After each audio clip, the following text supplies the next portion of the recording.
જિલ્લા કોંગ્રેસ દ્વારા ડોક્ટર બાબા સાહેબ આંબેડકરની 134મી જન્મ જયંતિ નિમિત્તે પુષ્પાંજલિ અર્પણ કરાઈ। બાબા સાહેબ અમર રહોના નારા સાથે જિલ્લા કોંગ્રેસ દ્વારા પુષ્પાંજલિ અર્પણ કરી કોટી કોટી વંદન કરાયું। ભારતીય સંવિધાનના નિર્માતા ભારત રત્ન એવા બાબા સાહેબ આંબેડકરના જન્મદિન નિમિત્તે જિલ્લા કોંગ્રેસે હાલમાં થઈ રહેલા ભ્રષ્ટાચારનો સખત વિરોધ કરી બાબા સાહેબ અમર રહોના સૂત્રોચ્ચાર કર્યા હતા। આ પ્રસંગે જિલ્લા કોંગ્રેસ ચંદ્રશેખર ડાભી, નડિયાદ શહેર પ્રમુખ હાર્દિક ભટ્ટ તેમજ કોંગ્રેસના હોદ્દેદારો અને કાર્યકરો હાજર રહ્યા હતા।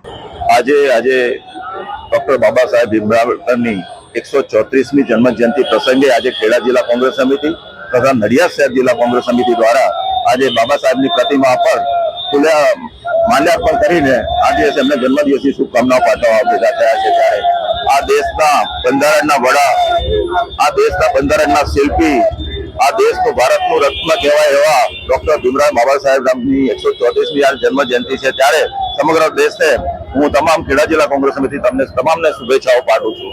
અને ખાસ કરીને જ્યારે આ દેશની પ્રવર્તમાન પરિસ્થિતિમાં મારે ચોક્કસ કહેવું જોઈએ કે આ ભારતીય જનતા પાર્ટીની પ્રવર્તમાન સરકાર છે, એમણે મને લાગે બંધારણને ક્યારે એમને માનવાનો પ્રયાસ થયો કરે છે।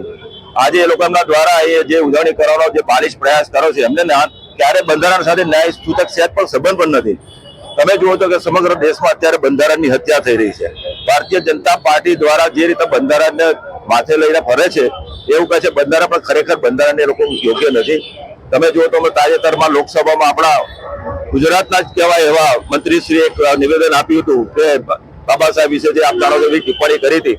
એટલે ખરેખર હું માનું છું કે ભારતીય જનતા પાર્ટી આ રાઈટ નથી, છતાં પણ આજે ભારતનું બંધારણ જે રીતે સમગ્ર વિશ્વમાં વખણાય છે એવા ડોક્ટર બાબા સાહેબની આજે જન્મ જયંતિ છે, ત્યારે વિશેષ હું નહીં કહેતા પણ આ સમગ્ર દેશને એક સંદેશો છે કે બંધારણને બચાવવાનું કામ માત્ર કરતી હોય તો આ ભારત દેશના અને અમે ખાસ કરીને અમારા દેશના આઇકોન આદરણીય રાહુલ ગાંધીજી કરી રહ્યા છે। અને આગામી દિવસોમાં આજની દિવસે અમે નક્કી કર્યું છે કે ભારત બંધારણ બચાવો એ દિનના પ્રસંગ એ દિનની ઉજવણી અંગે સમગ્ર દેશમાં એક આંદોલન શરૂ થશે।